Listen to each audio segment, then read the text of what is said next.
Fala galera do Aretejus, tudo bem? Nossa segunda aula do nosso curso de revisão, curso esse que na minha opinião é muito efetivo, porque em breve espaço de tempo nós trazemos muito conteúdo. Na aula de hoje nós vamos iniciar o estudo da trilogia processual. Vamos estudar jurisdição e competência. Vem comigo! Quando nós falamos em trilogia processual, nós temos que pensar naquele objeto de estudo do processo civil, que classicamente é representado pelo estudo da jurisdição, do processo e da ação. Por que essa é a trilogia? Vejam só, quando um direito é violado, surge uma pretensão. Essa pretensão do indivíduo é contra o Estado, para que ele preste tutela jurisdicional. Mas o Estado não pode instaurar a jurisdição de ofício, porque a jurisdição é paradona, ela é inerte. Nesse sentido, o indivíduo promove, por meio do exercício de ação, o início da jurisdição. Exatamente por isso, o indivíduo busca, por meio do exercício do direito de ação, obter uma resposta ao seu pedido, seja ela favorável ou desfavorável. E a jurisdição, ao ser exercida, para que seja exercida de forma legítima, precisa ser exercida num contexto de um processo, ou seja, num contexto de uma relação jurídica instituída sob o crivo do contraditório, caracterizado por uma série de atos encadeados à prolação de uma decisão final. Portanto, esse ou essa é a síntese da relação entre ação, jurisdição e processo. Vamos com tudo direto à jurisdição. O que é jurisdição? De uma forma bem objetiva para o seu concurso. Jurisdição é uma função exercida por um terceiro imparcial que, por meio de um processo, presta tutela jurisdicional legítima, adequada e tempestiva, com tendência à definitividade, substituindo a vontade das partes. Vocês viram que o meu conceito ele é bem amplo e ele visa englobar as principais características da jurisdição. Quais são elas? Vamos com tudo. Primeira característica da jurisdição, lide. Essa característica ela é um tanto quanto clássica, porque lide é conflito de interesses qualificado por uma pretensão resistida. Nem sempre a lide vai estar presente na jurisdição, como é o caso das ações constitutivas necessárias. Uma ação de divórcio consensual com filho incapaz, não há lide, mas eu preciso da prestação da tutela jurisdicional. Show de bola? A segunda característica que está no nosso conceito, substitutividade.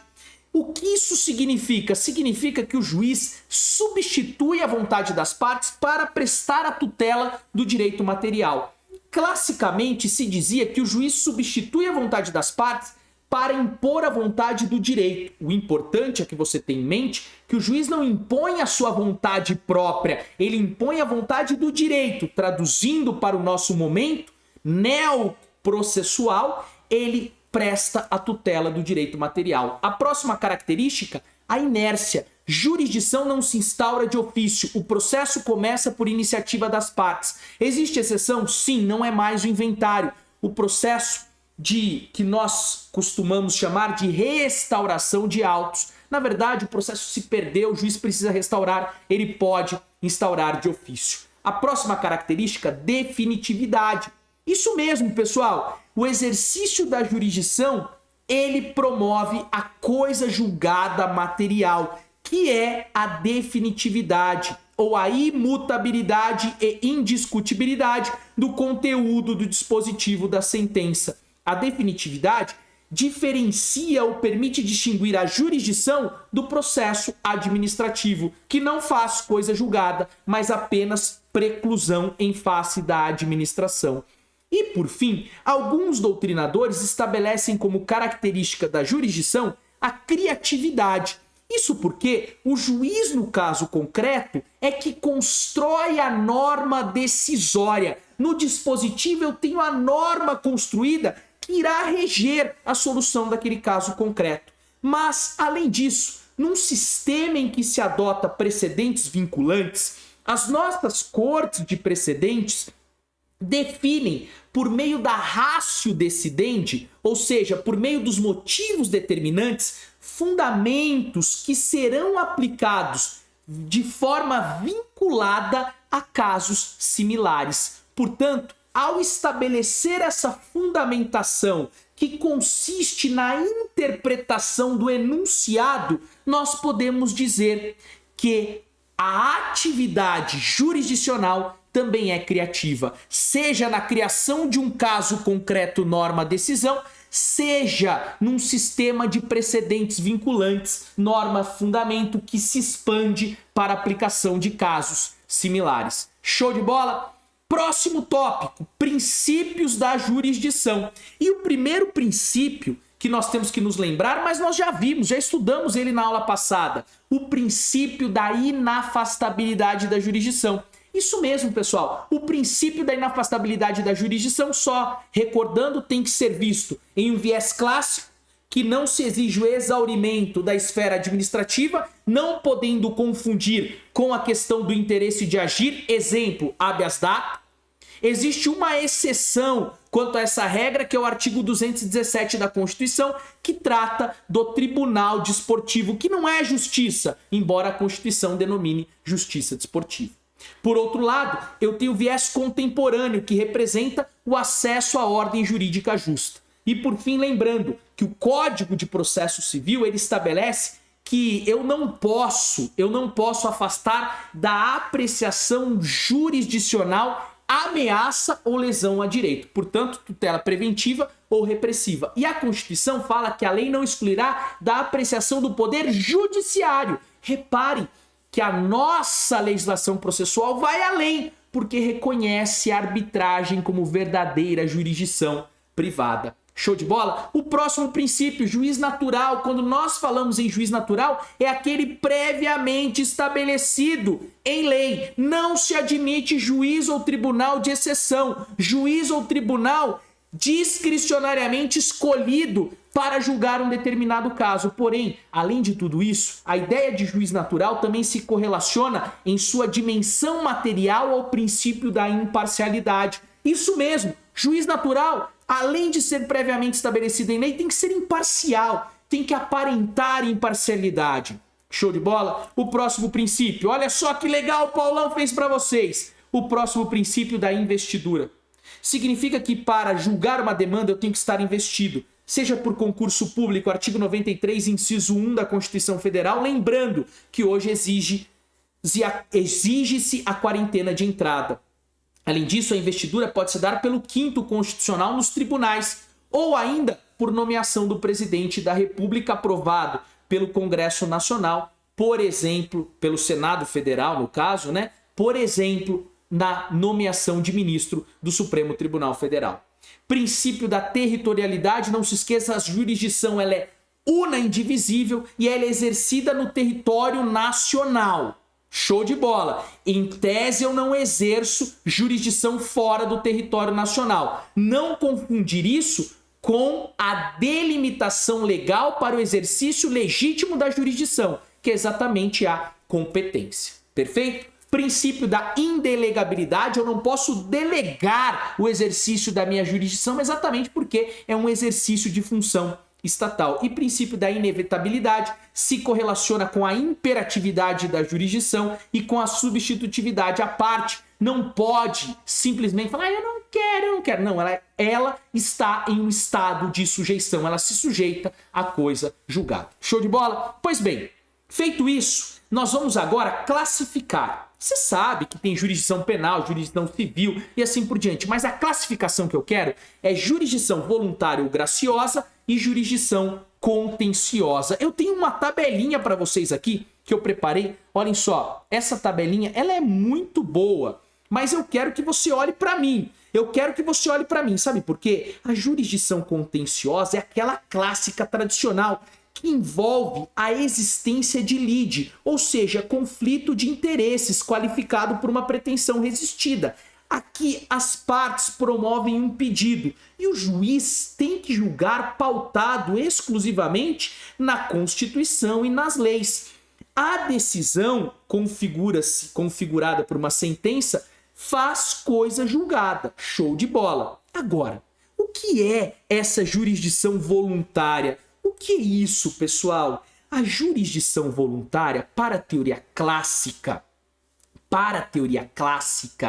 é simples administração pública pelo juiz de interesses privados. Em determinadas situações eleitas pelo legislador, há um interesse público de que o juiz possa intervir para garantir a eficácia do ato. Sem a intervenção judicial não haveria eficácia do ato.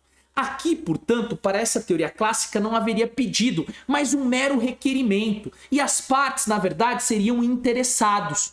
Além disso, por força de dispositivo do Código, o juiz ele não estaria vinculado a uma decisão pautada exclusivamente na legalidade, e ele poderia adotar critérios correlacionados à conveniência e oportunidade para melhor decidir, o que a doutrina chama de juízo de equidade. No mais, não haveria coisa julgada aqui na hipótese de jurisdição voluntária. Essa é a teoria clássica administrativista que você vai adotar para o seu concurso. Mas pode ser que o examinador te pergunte, existe uma teoria jurisdicional ou revisionista? E você vai saber, sim. Para essa teoria, primeiro ponto, a jurisdição voluntária não é nada de administração pública, é jurisdição propriamente dito. Os interessados, na verdade, são partes, porque parte é quem pede em face de quem se pede. Não há o porquê distinguir interessado de parte. Há sim um pedido para que se garanta a eficácia de um determinado ato. E faz coisa julgada a decisão. Por quê? Porque a coisa julgada com cláusula rebus sic stantibus, ou seja, estando as coisas como estão, eu tenho coisa julgada. Alterando as coisas, eu posso renovar o pedido. Coisa-se, leia fatos. E, por fim, a possibilidade de decidir por equidade é uma escolha do legislador, considerando as peculiaridades do caso concreto. Show de bola? Matamos, é legal, né, pessoal? É muito legal porque a gente ganha tempo e objetiva conteúdo. Ainda dentro de jurisdição, você tem que saber que ao lado da jurisdição, classicamente eu tinha o equivalente jurisdicional. Eu poderia resolver o meu problema de uma forma distinta que não a jurisdição. Portanto, antes de qualquer exercício da jurisdição, eu poderia resolver o meu problema pela força, a autotutela, como por exemplo no desforço imediato, na legítima defesa da posse autorizada pelo nosso código. Mas atenção, tem que ser proporcional, porque o judiciário pode controlar a proporcionalidade. Show de bola. A segunda forma clássica de se resolver o litígio era por meio da autocomposição. Vejam, aqui eu estou dizendo autocomposição e sem pensar ainda na conciliação e mediação. Eu bati o carro no Paulão e ligo, porra, Paulão, você vai, como que a gente vai fazer? O Paulão fala, você tem que me pagar, cara. Eu falo, oh, mas pô, não, eu tô apertado. Ele diz, tá bom, eu renuncio. Olha só, foi uma negociação que gerou uma renúncia. Ô, Paulão, pô, como que a gente vai fazer? Dá pra eu te pagar só 5 mil? Eu sei que foi 8 e tal. Tá, eu deixo. Nós fizemos uma negociação e cada um cedeu um pouco, uma verdadeira transação. E eu ligo, Paulão, porra, cara, eu vou te pagar. Quanto que foi? 12 mil? Tó, vou te depositar na conta. Ponto. Reconheci, me submeti ao pedido do Paulão. Essa é a famosa autocomposição. Perfeito? Só que essas técnicas se desenvolveram. Elas se desenvolveram. E elas foram trazidas para um modelo no qual a cultura da sentença tem que ser substituída pela cultura da efetividade, do acordo. Daí surge o termo justiça multiportas, professor Frank Sender. Eu tenho um fórum com várias portas, eu posso escolher a da conciliação, da mediação, da arbitragem e outras formas de se resolver consensualmente o litígio.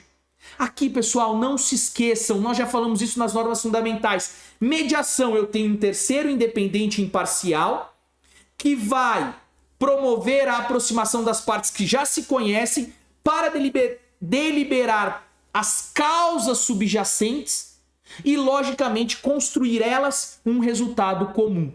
Já na conciliação, eu tenho um terceiro imparcial que vai aproximar as partes que não se conheciam e sugerir respostas. Perfeito?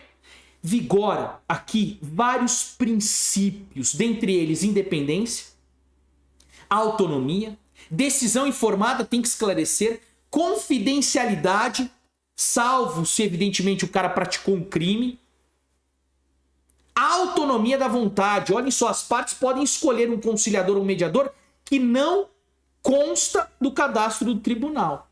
Podem sim, se for de comum acordo. Show de bola? Perfeito? Arbitragem. Arbitragem é jurisdição privada. Anote aí, STJ já decidiu. Portanto, pode haver conflito de competência entre árbitro e juiz. Entre Câmara e juiz. Quem decide? STJ, anota aí. Quando que eu posso instituir a arbitragem? Seja pela cláusula compromissória ou pelo compromisso arbitral. Quando as partes forem capazes e o direito for patrimonial disponível. A cláusula compromissória ela consta do contrato. O compromisso arbitral é firmado quando surge o litígio. Ainda não em juízo, né? Surge ali a controvérsia e ele é firmado. A cláusula compromissória, segundo a lei de arbitragem, a cláusula compromissória, mesmo inserida em contrato, é dotada de autonomia. Olha que legal.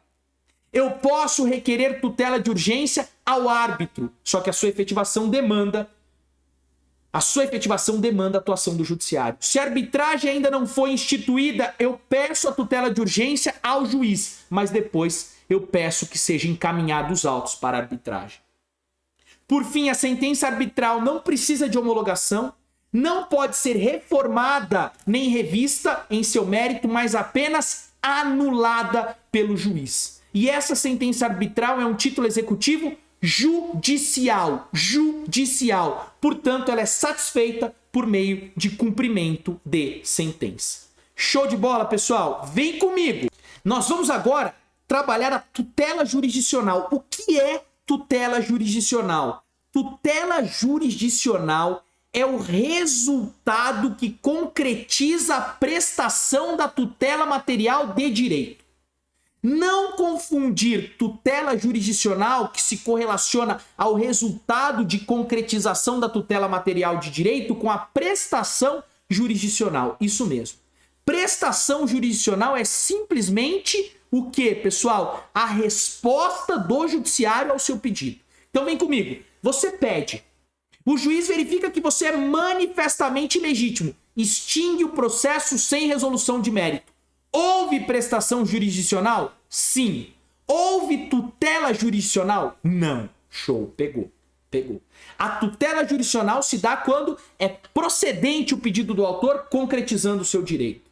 Ou mesmo improcedente o pedido do autor e procedente a reconvenção concretizando o direito do réu. Essa é a tutela material de direito. Show de bola? Perfeito? Pegaram isso? Pois bem, agora nós vamos classificar as tutelas. Primeira classificação, tutela satisfativa versus cautelar. Satisfativa é aquela que visa concretizar e efetivar determinado direito.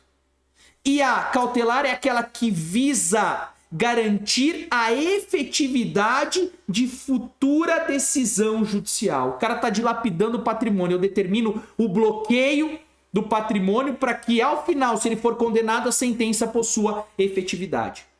A tutela satisfativa ela pode ser contra o ilícito ou contra o dano. A tutela contra o ilícito ela pode ser inibitória ou de remoção do ilícito. A inibitória é aquela que visa inibir, impedir a prática de ato ilícito contrário ao direito. Ela não depende da prova do dano e ela não depende de culpa ou dolo da parte contrária. A tutela inibitória ela se concretiza por meio das obrigações de fazer, não fazer, por exemplo. Show de bola? E a tutela da remoção do ilícito? Nesse caso, o ilícito já foi praticado, mas os seus efeitos persistem no tempo. Logo, eu promovo a tutela para remover os efeitos do ilícito. Show de bola. Sensacional. E a tutela contra o dano? É a tutela clássica, essencialmente do Estado liberal. Aqui eu não estou propriamente pensando no ilícito, mas sim no dano praticado. Eu promovo uma tutela reparatória. O cara destruiu meu muro, eu quero que ele reconstrua o muro. Reparatória in natura. E eu tenho a tutela de ressarcimento. A tutela de ressarcimento em direito. Em dinheiro. Olhem só na tela para você, por favor. Exemplo, artigo 497 de tutela inibitória para concessão da tutela específica destinada a inibir a prática, a reiteração, a continuação de um ilícito ou a sua remoção é irrelevante. É irrelevante o que, pessoal? A demonstração da ocorrência do dano ou da existência de culpa ou dolo. Pega isso pro examinador não te pegar. Você tá afiado. Show de bola. A próxima classificação, tutela preventiva versus repressiva. Tutela preventiva é aquela que vai impedir a lesão ao direito, vai prevenir e proteger o direito. É essencial nos direitos fundamentais. A tutela inibitória é essencialmente preventiva. A tutela de reparação e ressarcimento, em regra, elas são o quê? Repressivas. Em regra, não, elas são repressivas. Já a tutela da remoção do ilícito, cuidado com isso, há uma forte divergência na doutrina. Sempre depende do foco que você está dando. Se o foco for no ilícito, ele já aconteceu, portanto, é uma tutela repressiva. É assim que o concurso, na maioria das vezes, cobra.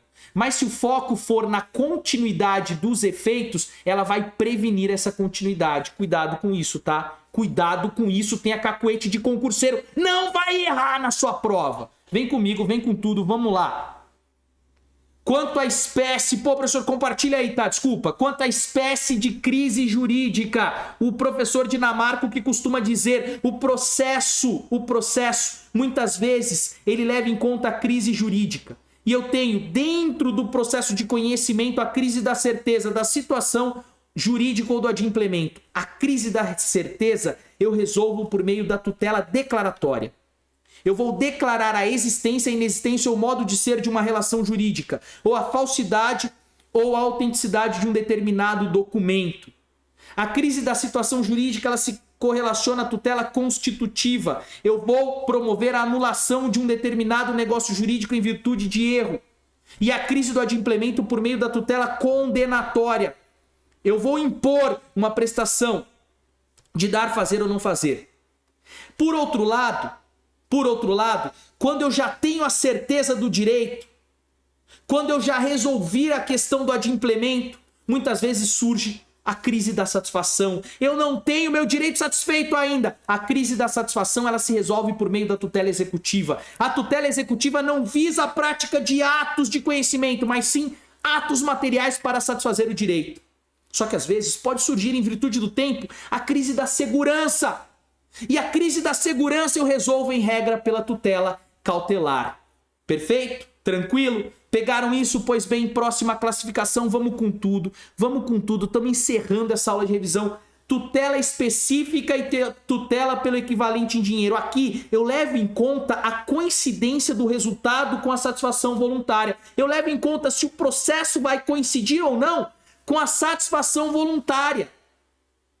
Vejam, no caso da tutela específica, eu dou à pessoa exatamente o que ele iria ter se houvesse satisfação voluntária.